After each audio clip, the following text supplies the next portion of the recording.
इयत्ता 5वी शिष्यवृत्ती विद्यार्थी मित्रांनो, आज आपण जो घटक अभ्यासणार आहोत त्या घटकाचं नाव आहे कुट प्रश्न आणि त्यातील उपघटक आहे रांगेतील स्थान. विद्यार्थी मित्रांनो, कुट प्रश्न म्हणजे या प्रश्न प्रकारामध्ये गुंतागुंतीचे प्रश्न विचारले जातात. हे प्रश्न सोडवताना आपल्याला ते प्रश्न काळजीपूर्वक वाचणं, त्याचं निरीक्षण करणं, त्याच्यातून तर्क, अनुमान, अचूकता ह्या बाबी यामध्ये महत्वाच्या असतात आणि त्यातील आपल्याला रांगेतील स्थान हा घटक आज अभ्यासायचा आहे. मग त्याच्यासाठी आपल्याला काही उपयुक्त माहिती माहित असणं गरजेचं आहे.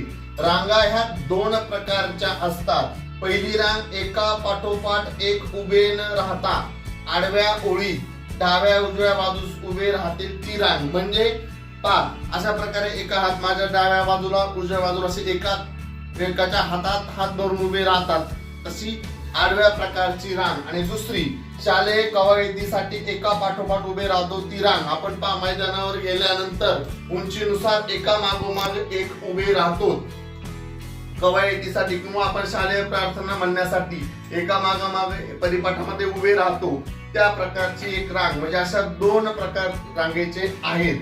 मग पहिल्या प्रकारात डाव्या उजव्या बाजूचे क्रमांक देऊन, दुसऱ्या प्रकारात मागचा पुढचा क्रमांक देऊन आपल्याला त्यामध्ये प्रश्न विचारले जातात. पहिला जो प्रकार आहे पहिल्या रांगेचा डाव्या आणि उजव्या बाजूकडून क्रमांक दिले जातात आणि प्रश्न विचारले जातात. तसं दुसऱ्या प्रकारामध्ये पुढचा आणि मागचा क्रमांक दिला जातो आणि मग प्रश्न विचारले जातात. उजव्या डाव्या व मागच्या बाजूचा पुढच्या स्वतंत्रपणे दोन क्रमांक दिलेले जरी असले तरी ती व्यक्ती मात्र एकच असते, हे लक्षात ठेवायचं. आणि सर्वात महत्वाची बाब म्हणजे रांगेतील स्थान दोन्ही बाजूकडून दिलेले असते तेव्हा रांगेतील व्यक्ती मोजताना ती व्यक्ती दोनदा मोजली जाणार नाही याची दक्षता घ्यायची. म्हणजे ज्यावेळेस रांगेतील स्थान दोन्ही बाजूकडून दिलं असतं, म्हणजे डावीकडून दिलं असतं, उजवीकडून दिलं असतं, पुढच्या बाजून दिलं असतं, मागच्या बाजून दिलं असतं, तेव्हा ती व्यक्ती दोनदा मोजली जाणार नाही याची आपण दक्षता घेणं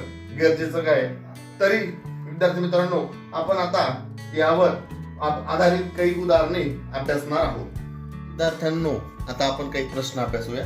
प्रश्न हा काळजीपूर्वक वाचायचा आहे. सुहास एका रांगेत मध्यभागी उभा असून त्याचा क्रमांक 8वा आहे, तर त्या रांगेत एकूण मुले किती? विद्यार्थी मित्रांनो, सुहास एका रांगेमध्ये उभा आहे मध्यभागी आणि त्याचा क्रमांक 8वा आहे, तर त्या एकूण रांगेमध्ये एकूण मुलं किती आहेत आपल्याला ते शोधायचं आहे. यासाठी मी तुम्हाला एक सूत्र सांगणार आहे. काय आहे सूत्र? मधला क्रमांक. काळजीपूर्वक पहा बर का.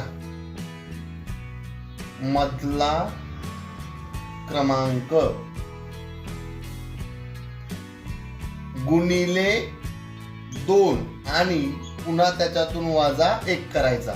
मग या ठिकाणी मला सांगा, मधला क्रमांक आहे 8, त्याला गुणिले 2 वजा 1, मग 8 दुने 16 वजा 1 केला तर आपल्याला उत्तर मिळालं 15. म्हणजे त्या रांगेमध्ये एकूण मुलं किती आहेत? 15. मग पर्याय 1 आहे 17, पर्याय 2 आहे 19, पर्याय 3 आहे 18 आणि आपल्याला आपला उत्तराचा पर्याय मिळाला आहे चौथा. उत्तर आहे 15. म्हणजे सूत्र काय आलं? मधला क्रमांक. म्हणजे अशा प्रकारचं उदाहरण आलं तर तुम्ही काय करायचं? मधला क्रमांक जो आहे तो घ्यायचा, त्याला गुणिले 2 आणि वजा 1. पुढील प्रश्न एका रांगेत 25 मुली उभ्या आहेत, तर मध्यभागी उभा असलेल्या अनुजाचा क्रमांक किती?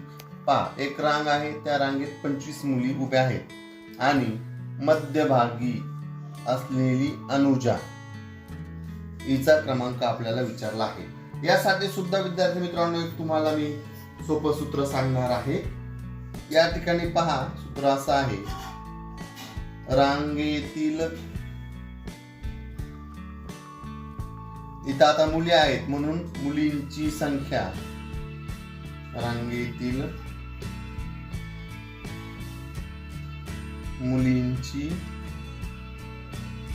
संख्या म्हणजे ती संख्या दिलेली आहे ती, त्यामध्ये अधिक 1 करायचा आणि भागिले त्याला 2 ने भाग द्यायचा.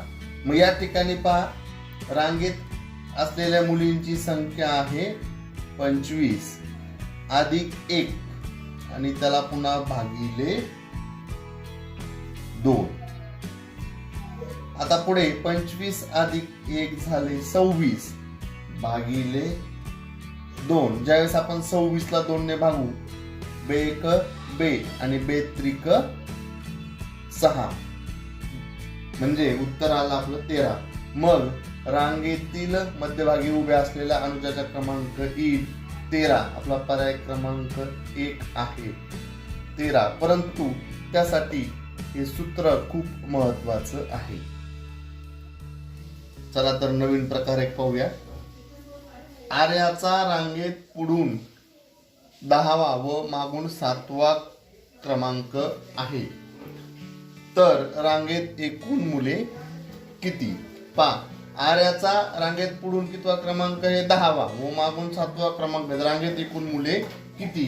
तर यासाठी सुद्धा मी तुम्हाला एक क्लुप्ती सांगणार आहे. एकूण मुले आपल्याला याच्यामध्ये किती ते शोधायचे आहे.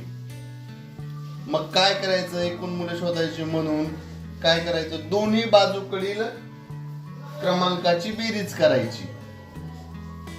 दोन्ही बाजूकडील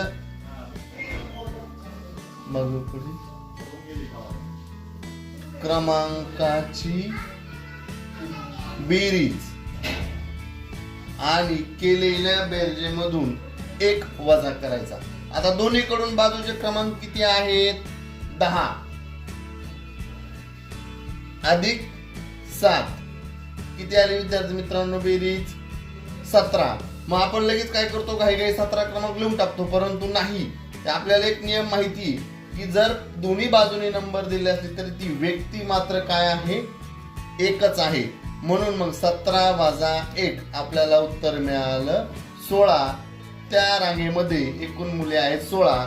मग आपल्या पर्याय क्रमांक 2 मध्ये 16 आहेत, म्हणून आपलं उत्तर आलं पर्याय क्रमांक 2.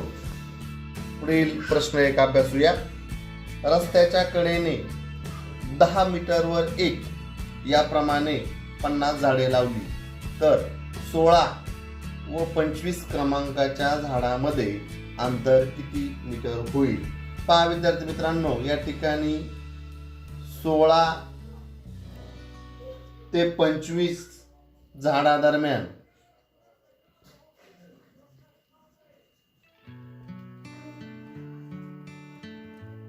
झाडादरम्यान 10 मीटरचे एकूण 9 भाग होतील.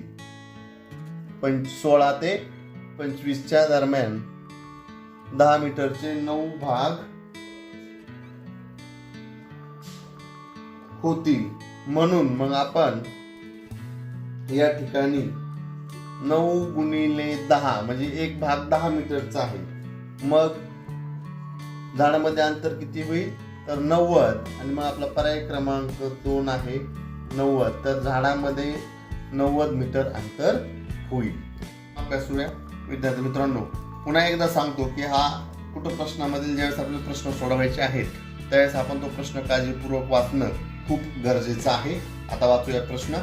कवायतीसाठी जेवढ्या रांगा आहेत तेवढीच मुले प्रत्येक रांगेत आहेत. जर प्रत्येक रांगेत 15 मुले असतील तर मैदानावरील सर्व मुलांच्या पायाची संख्या किती? या ठिकाणी आता आपल्याला पायाची संख्या विचारलेली आहे. आता एक गोष्ट लक्षात घ्या, जेवढ्या रांगा आहेत तेवढीच मुले प्रत्येक रांगेत आहेत. मग आता अशा प्रकारचं उदाहरण आपल्याला सोडायचं आहे. तर एकूण रांगेतील मुलांची संख्या एकूण रांगेतील मुलांची संख्या बरोबर एकूण रांगा म्हणजे सारखीच आहे. एकूण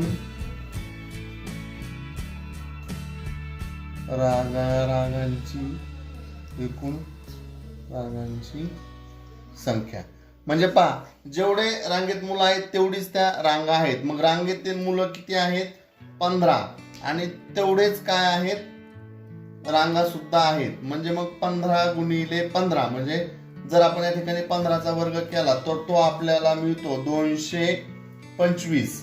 म्हणजे मग 225 आपल्याला मुलांची संख्या मिळाली की किती आहे? 225 आहे.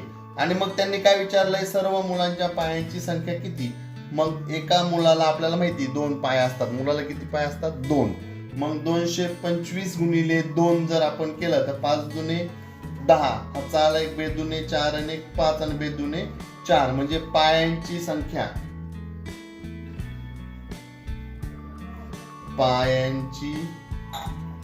मुलांच्या संख्या झाली 450. आणि मग जर इकडे आपण पर्यायाकडे आलो तर पर्याय क्रमांक 3 मध्ये आहे 450. विद्यार्थी मित्रांनो, या सर्व कृत्या पाहणं खूप गरजेचं आहे आणि प्रश्न काळजीपूर्वक वाचणं खूप गरजेचं आहे.